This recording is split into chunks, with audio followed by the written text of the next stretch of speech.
Ang bogus at peke na Blue Ribbon Committee daw na nag-imbestiga dyan sa 18 Marines daw na ito ay na pinangunahan ni Dante Marcoleta ay halatang-halata talaga, sabog na sabog at halatang-halata na scripted na nga, nagkakamali-mali pa. At kung saan ba naman kayo nakakita, mas kabisado pa ni Marcoleta ang mga dapat na script na sasabihin ng mga 18 Marines na yan.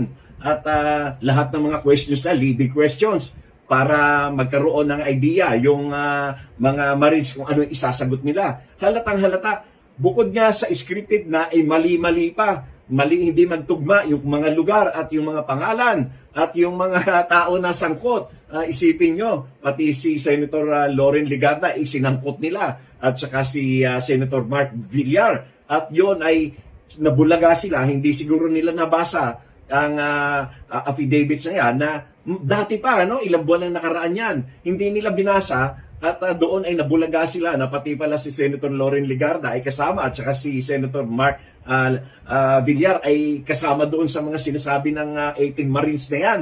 Kaya nangyari tuloy, hindi na binanggit doon sa hearing. Kasi nga, declaration against self-interest nila yan. Kaya hindi ko sinasabi na may kasalanan dito si Senator Loren Legarda at saka si Senator Mark Villar. Kaya hinahalata na ito ay talagang palabas at scripted na pinamumunuan ni Dante Marcoleta upang mailihis ang investigasyon o ang trial ng impeachment ni VP Sara. Kasi talagang iwas na iwas sila dyan na ma-impeach si Sara despite the tons of evidence and the witnesses dyan sa kaso ng impeachment ni VP Sara na yan.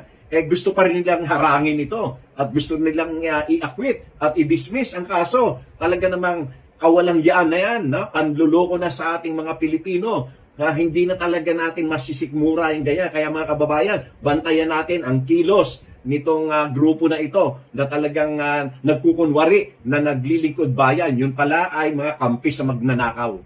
Sa umpisa pa lamang ay halatang-halata na ang motibo ni Senator Alan Cayetano sa pag-agaw ng pwesto ng Senate President ay upang kanilang ma-acquit si VP Sara doon sa kanyang impeachment. Kung hindi ba naman ay wala pang pinapasa ang House of Representatives na articles of impeachment ay nagsasalita na sila na dapat ito ay mapawalang bisa, mapawalang sala at dapat itong ma-dismiss. Kaya halatang halata na kaya nila inagaw ang liderato dyan sa Senado ay upang i-acquit si VP Sara. Wala na ibang dahilan yan. At ang pangalawang dahilan ay ang upang mabago nila ang naratibo ng flood control investigation na ginawa ni Senator Ping Lacson. Kaya halatang halata ito hindi na ito trabahong makabayan kundi makasarili at upang kanilang kampihan ang isang magnanakaw at ang iba pang kapwa magnanakaw.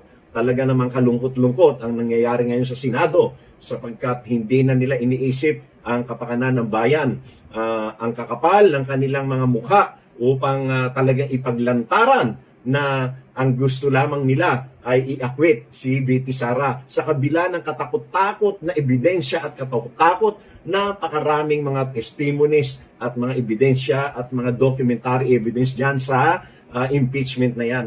Gusto nilang itong i-acquit si Sara. Kaya ito ay talagang ako ay nananawagan sa ating mga kababayan. Talagang bantayan natin itong bagay na ito sapagkat baka tayo malusutan dito. At halatang halata talaga na pati nga yung suko ni Alan doon sa kanyang Senator Alan Cayetano doon sa kanyang pagka-president ay gusto niya ang kapalit ay siya ang maging presiding officer doon sa impeachment trial. Di talaga halatang halata, mahirap yon sapagkat ang presiding officer ay ang pwedeng mag-rule doon sa mga objections, doon sa mga admissions ng mga ebidensya.